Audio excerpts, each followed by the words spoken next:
finding square root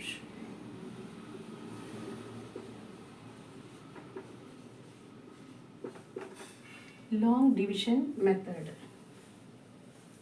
വേറൊരു വീഡിയോയിൽ 625 അല്ലെങ്കിൽ 625ൻ്റെ റൂട്ട് നമ്മൾ കണ്ടായിരുന്നു. അതുപോലെ തന്നെ ഇവിടെ 1225ൻ്റെ റൂട്ട് കാണുകയാണ്. ഇവിടെ ഇതിനെ 2 ഗ്രൂപ്പായിട്ട് നമ്മൾ തിരിക്കുന്നു.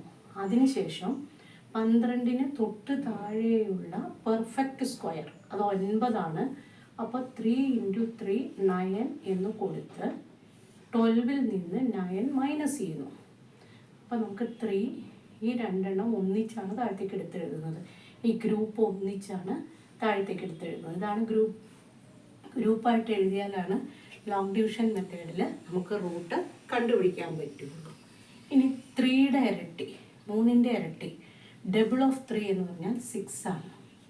അതിനുശേഷം ഇവിടെ ഒരു നമ്പർ എഴുതുന്നു. ആ നമ്പർ തന്നെ ഇവിടെയും എഴുതണം. അതായത് ഇവിടെ 62 എന്നാണ് ഇപ്പോൾ ഞാൻ എഴുതുന്നതെങ്കിൽ 62 × 2 ഇവിടെ എഴുതുക. ഇവിടെ 63 ആണെങ്കിൽ 63 × 3 അതാണ് ഇവിടെ എഴുതുന്നത്. ഇവിടെ ഞാൻ 25 അവസാനം വരുന്നതുകൊണ്ട് എന്തായാലും 5 ആയിരിക്കും എന്ന് നമുക്കൊരു ഐഡിയ ഉണ്ട്. അതുകൊണ്ട് 65 × 5 എഴുതുന്നു.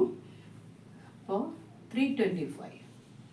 65 × 5 325 മൈനസ് ചെയ്യുന്നു. ഇപ്പോൾ കിട്ടുന്നതാണ് root of 1225. That is 1225 is equal to 35. ഇതൊരു 4 ഡിജിറ്റ് നമ്പറിൻ്റെതാണ്.